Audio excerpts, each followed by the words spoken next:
ഇക്കഴിഞ്ഞ ദിവസം India live മുഖ്യ പത്രാധിപർ ശ്രീ വടയാർ സുനിൽ ഒരു വീഡിയോ ചെയ്തിരുന്നു. അത് ഇന്ത്യ ലൈവിന്റെ മുഖപ്രസംഗമായിരുന്നു. ആ മുഖപ്രസംഗത്തിലെ പ്രധാന വിഷയം എന്ന് പറയുന്നത് നാഷണൽ എലിജിബിലിറ്റി എൻട്രൻസ് എക്സാമിനേഷൻ, അതായത് MBBS BDS തുടങ്ങിയ കോഴ്സുകളിലേക്കുള്ള പ്രവേശന പരീക്ഷ, അതിൻ്റെ ക്വസ്റ്റ്യൻ പേപ്പർ ചോർച്ചയെ കുറിച്ചിട്ടാണ് ശ്രീ സുനിൽ സംസാരിച്ചത്. അതിന് സബ്സ്റ്റാൻഷിയേറ്റ് ചെയ്യുന്ന രീതിയിലുള്ള സംഭവങ്ങളാണ് ഇപ്പോൾ ഭാരതത്തിൽ നടക്കുന്നത്. ഈ നീറ്റ് പരീക്ഷ അട്ടിമറിക്കപ്പെടുകയാണ് ഉണ്ടായത്. സുനിൽ പറഞ്ഞതുപോലെ 23 ലക്ഷത്തിലധികം വിദ്യാർത്ഥികൾ എഴുതിയ നീറ്റ് പരീക്ഷ ഗവൺമെന്റ് റദ്ദാക്കി. വീണ്ടും പരീക്ഷ നടത്തുമെന്ന് കേന്ദ്ര സർക്കാർ പറഞ്ഞു. നല്ലത്. പക്ഷേ കൂടെ ഈ ചോദ്യ പേപ്പർ ചോർച്ച, അതായത് ക്വസ്റ്റ്യൻ പേപ്പർ ലീക്ക് എങ്ങനെയാണ് ഉണ്ടാവുന്നത് എന്ന് കണ്ടുപിടിക്കേണ്ടിയിരിക്കുന്നു. വിദ്യാഭ്യാസ പ്രവർത്തകരും വിദഗ്ധരും പറയുന്നത് ഒരു പേപ്പർ ലീക്ക് മാഫിയ ഇന്ത്യയിൽ ശക്തി നേടിയിരിക്കുന്നു എന്നതാണ്. ഈ നീറ്റ് നടത്തുന്നത് നാഷണൽ ടെസ്റ്റിംഗ് ഏജൻസിയാണ്, കേന്ദ്ര സർക്കാരിന്റെ സ്ഥാപനമാണത്. ഒരു വർഷം 15ഓളം വ്യത്യസ്ത പരീക്ഷകളാണ് NTA നടത്തുന്നത്. പക്ഷേ ഈ ഏജൻസിക്ക് ഒരു സ്ഥിരം മേധാവിയില്ല. NTA നാഷണൽ ടെസ്റ്റിംഗ് ഏജൻസിയുടെ പ്രവർത്തനം നിയന്ത്രിക്കുന്നത് കരാർ അടിസ്ഥാനത്തിൽ നിയമിച്ചിരിക്കുന്ന ഉദ്യോഗസ്ഥന്മാരാണ്. അവർ ആരാണ്, അവരുടെ പശ്ചാത്തലം എന്താണ് തുടങ്ങിയ വിവരങ്ങൾ NTAയിലെ മുതിർന്ന ഉദ്യോഗസ്ഥന്മാർക്കും അറിയില്ല. പലവട്ടം നീറ്റ് പരീക്ഷ അട്ടിമറിക്കപ്പെട്ടിട്ടുണ്ട്. പ്രധാന കാരണം ചോദ്യപേപ്പർ ചോർച്ച തന്നെ. 2024 ജാർഖണ്ഡിലെ ഹസാരിബാഗ് ജില്ലയിലെ നീറ്റ് ചോദ്യപേപ്പർ ചോർന്നിരുന്നു. ഹസാരിബാഗിലെ Oasis school principal Ehsanul Haq, അദ്ദേഹമായിരുന്നു ചോദ്യപേപ്പർ ചോർച്ചയ്ക്ക് പിന്നിൽ. കൂടാതെ ആ സ്കൂളിന്റെ chairman Shabir Ahmed, vice principal Imtiaz Alam, ഒരു പ്രാദേശിക പത്രപ്രവർത്തകൻ ജമാലുദ്ദീൻ തുടങ്ങിയവരെയാണ് ഇഹ്സാനുൽ ഹക്കിനോടൊപ്പം അറസ്റ്റിലായത്. 2 വർഷം കഴിഞ്ഞപ്പോൾ എന്താണ് നമ്മൾ കാണുന്നത്? ഇഹ്സാനുൽ ഹക്ക് ഒയാസിസ് സ്കൂളിന്റെ ഡയറക്ടറായി. ഇതാണോ കർശനമായ നീറ്റ് പരീക്ഷയുടെ ഫലം? ഇന്നിപ്പോ പത്രം തുറക്കുമ്പോൾ കാണുന്നത് കമ്പൈൻഡ് യൂണിവേഴ്സിറ്റി എൻട്രൻസ് ടെസ്റ്റ് 2026 വൻ തകരാറുകൾ നേരിട്ടു എന്നുള്ളതാണ്. എന്താണ് combined university entrance test? India government നടത്തുന്ന ഒരു പരീക്ഷയാണ്. ഇന്ത്യയിലെ വിവിധ സർവകലാശാലകളിലേക്ക് ബിരുദ പഠനത്തിന് വേണ്ടി നടത്തുന്ന അഡ്മിഷൻ ടെസ്റ്റ്. അതിനെയാണ് CUET ക്യൂട്ട് എന്ന് പറയുന്നത്.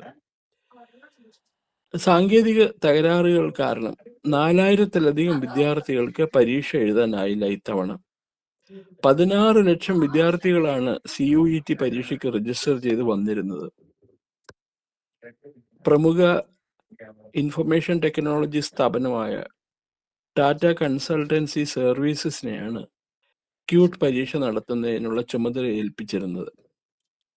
16 ലക്ഷം വിദ്യാർത്ഥികളൊക്കെ പങ്കെടുത്ത ഒരു പരീക്ഷ കുറച്ചുകൂടി ഗൗരവത്തോടു കൂടി നടത്തേണ്ടിയിരുന്നു എന്നാണ് പൊതുവെയുള്ള അഭിപ്രായം.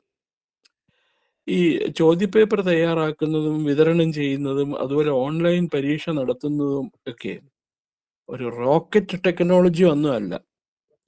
സ്വന്തമായിട്ട് ബഹിരാകാശ വാഹനം ഡിസൈൻ ചെയ്യുകയും അത് ഭൂമിയിൽ നിന്ന് ആകാശത്തേക്ക് അയക്കാനും ചന്ദ്രനിലെ ഇതുവരെ അൺഎക്സ്പ്ലോർഡ്, ഇതുവരെ കണ്ടുപിടിക്കപ്പെടാത്ത സ്ഥലങ്ങളിൽ പോയി അവിടെ ഐസും വെള്ളവും ഒക്കെ ഉണ്ടെന്ന് കണ്ടുപിടിക്കാനും കഴിഞ്ഞിരിക്കുന്ന സാങ്കേതിക വിദ്യയുള്ള ഭാരതത്തിന് ഒരു അണ്ടർ ഗ്രാജുവേറ്റ് എൻട്രൻസ് ടെസ്റ്റ് പരീക്ഷയ്ക്കുള്ള ചോദ്യപേപ്പർ സ്വന്തമായിട്ട് തയ്യാറാക്കാൻ പറ്റില്ല എന്ന് പറയുന്നതിന് പിന്നിൽ എന്തോ ഒരു അരോചകത്വം തോന്നുന്നില്ലേ?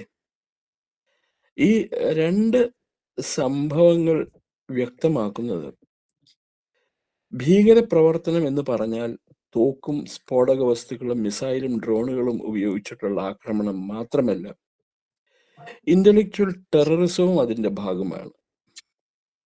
ഇത് മോദി ഭരണകൂടത്തെ അട്ടിമറിക്കാൻ നടക്കുന്ന ശ്രമത്തിന്റെ ഭാഗമായിട്ട് വേണം കണക്കാക്കാനായിട്ട്.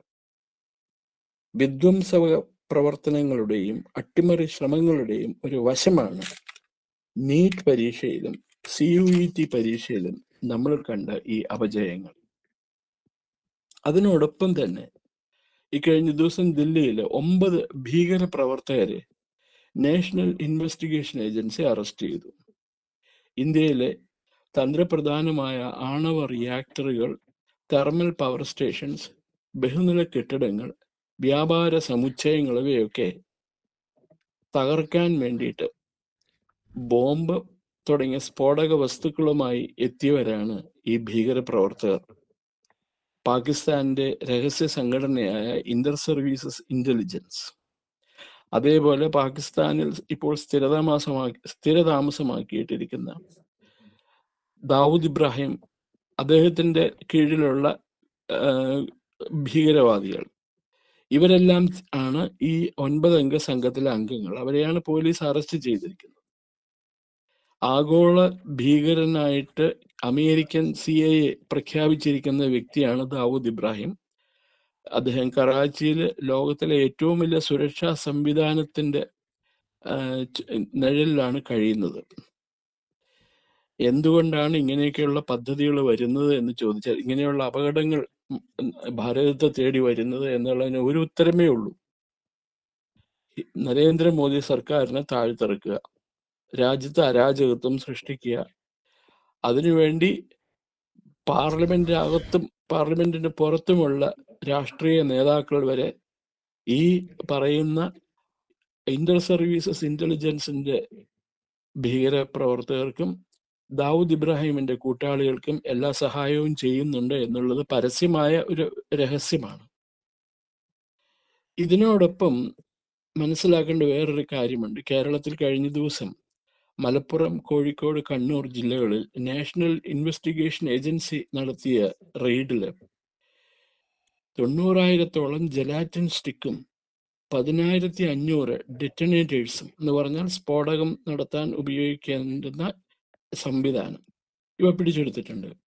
ഇത്രയും ജലാറ്റിൻ സ്റ്റിക്സും ഡെറ്റനേറ്റേഴ്സും എന്താവശ്യത്തിനാണ് ഒരു സ്വകാര്യ വ്യക്തി കൈവശം വെച്ചിരിക്കുന്നത് എന്നുള്ളതിനെ കുറിച്ച് അന്വേഷണം നടക്കുമോ ഇല്ലയോ എന്ന് നമുക്കറിയില്ല. കാരണം കേരളത്തിലാണ് സംഭവം നടന്നത്. ഇത് ഒരു കാര്യം ഒന്നുകൂടി അടിവരയിട്ട് ഉറപ്പിക്കുന്നു: കേരളം ഭീകരവാദികളുടെ താവളമായിരിക്കുന്നു. പാകിസ്ഥാനും ദാവൂദ് ഇബ്രാഹിമിന്റെ ഗ്രൂപ്പും ജോർജ് സോറോസും അതുപോലെ നോർവേ, സ്വീഡൻ തുടങ്ങിയ രാജ്യങ്ങളിലെ ക്രൈസ്തവ മൗലികവാദികളും ചേർന്ന് ഇന്ത്യയെ തകർക്കാൻ ശ്രമിക്കുന്നത് പോലെ തന്നെ കേരളത്തിലും ഈ വിധ്വംസക പ്രവർത്തകരുടെ ശതമാനം കൂടിക്കൂടി വരികയാണ്. അവര് എന്ത് ചെയ്യാനും മടിയില്ലാത്തവരാണ്. പ്രത്യേകിച്ചും ഇപ്പോഴത്തെ സിറ്റുവേഷനിൽ, ഇപ്പോഴത്തെ സാഹചര്യത്തിൽ ഇസ്ലാമിക് തീവ്രവാദികൾക്ക് ഒരു അപ്പർ ഹാൻഡ് ഉണ്ട് കേരളത്തിൽ മാത്രമല്ല, തമിഴ്നാട്ടിലും കർണാടകത്തിലും. അതിന്റെ തെളിവാണ് കർണാടകത്തിലെ ഈ ഗവൺമെന്റ്, സിദ്ധരാമയ്യ ഗവൺമെന്റ് ഹിജാബിനെതിരെയുള്ള കേസ് പിൻവലിച്ചുകൊണ്ട് ഉത്തരവിറക്കിയിരിക്കുന്നത്. അപ്പോൾ എറ്റേർണൽ വിജിലൻസ് അത് ഒന്ന് മാത്രമേ നമുക്ക് നൽകാനുള്ളൂ. Eternal vigilance is the one and only source for foolproof security.